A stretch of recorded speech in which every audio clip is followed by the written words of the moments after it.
You know what? I love talking to people. Maybe, just maybe, I should be a psychologist. So that's what I thought I would be. And I started college and I was like, I'm going to be a psychologist, and I didn't. Felt like I was called to do something else. So I started taking some Comm classes that just really challenged me to think differently.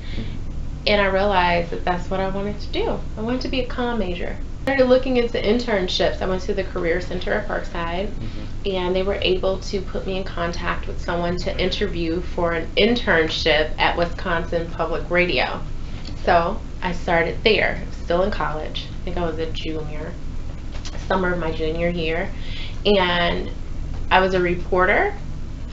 I realized after that summer that I didn't necessarily want to be a reporter. I realized by working at Wisconsin Public Radio that there were other opportunities in radio that I didn't really think about.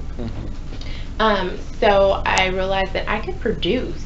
I could use all of this information that I'm always learning and consuming, and it's so varied that, and it's something I enjoy. I was like, I can use this to tell longer form stories. I got a phone call from him, and he said one of the producers got a new job and they need a fill-in producer, an interim producer.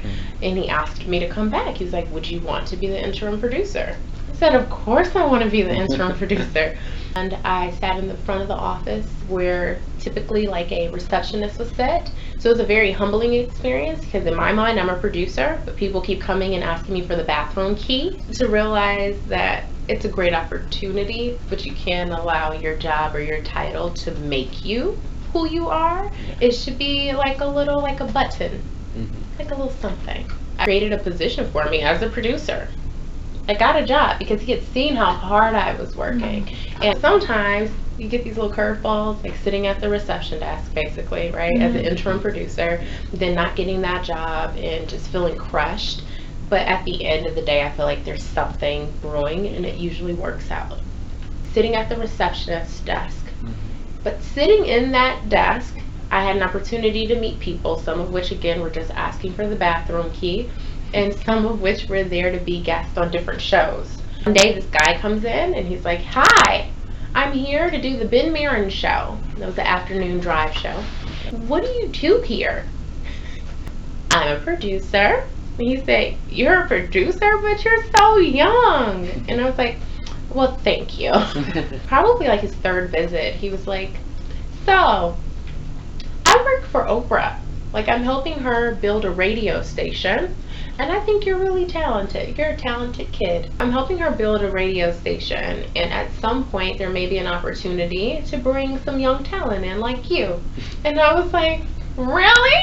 So in my mind, I'm thinking, it pays to be the receptionist, right? Because I never would have met him if I had a desk in the back or something, right? Eventually, I got an interview and I landed the job.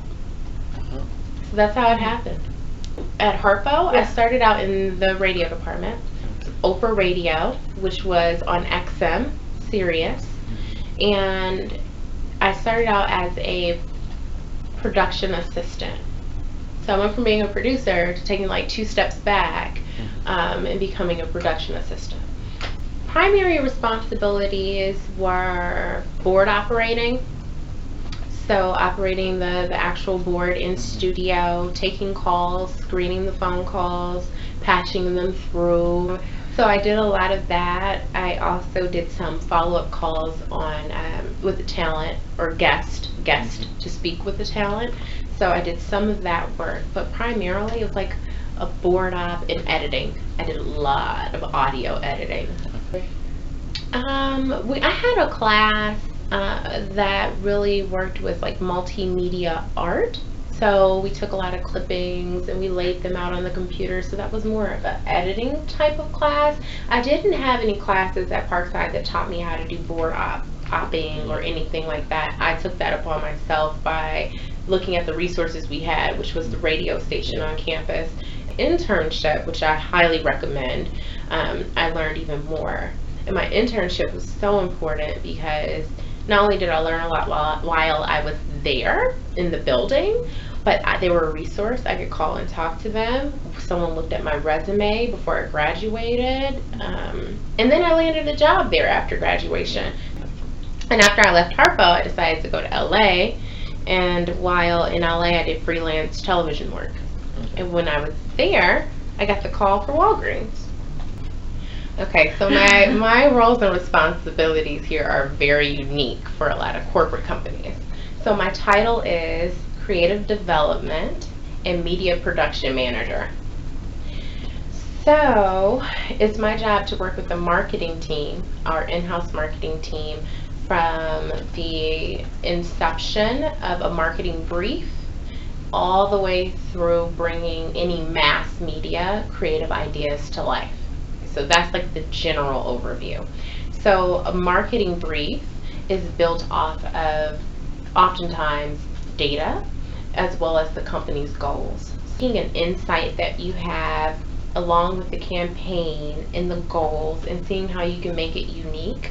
Now that I'm at Walgreens, I'm still working with radio content, television content, web video content, but now I'm doing even more work with social and digital, which I enjoy. So I feel like I definitely know I want to stay in the media world because it's something I'm passionate about, bringing ideas to life in a way in which they can be heard and or seen or felt. It's something I'm passionate about. So I definitely want to do that, but I'm always evolving. I'm always learning and growing. So I've learned so much about digital since I've been here. Like, it helped me really figure out what I wanted to do in terms of a career path was doing informational interviews, which people also suggested, and I was kind of like, I don't really want to call a stranger and talk to them. But it was helpful for me to start telling people what types of jobs that I may want to find out more about and do informational interviews about, and they would connect me with people they knew. So then I didn't feel like it was like some random person. So that helped out a lot. And after talking to some people, I was like, I don't want your job. I don't want to do what you do. It's not for me. I thought speaking to people kind of gives you an idea of what you may or may not want to do. And then when I started taking the Comm classes, I was equally challenged, but it came more naturally to me, and I found more joy in it. So I say pay attention to those things. Like, what feels right? Right? Not just what people are telling you to do, but like, what feels right? What feels authentic to you? Well, you did ask me if there was anything I would change. Yes. I would have studied abroad. I didn't do it because I was being cheap.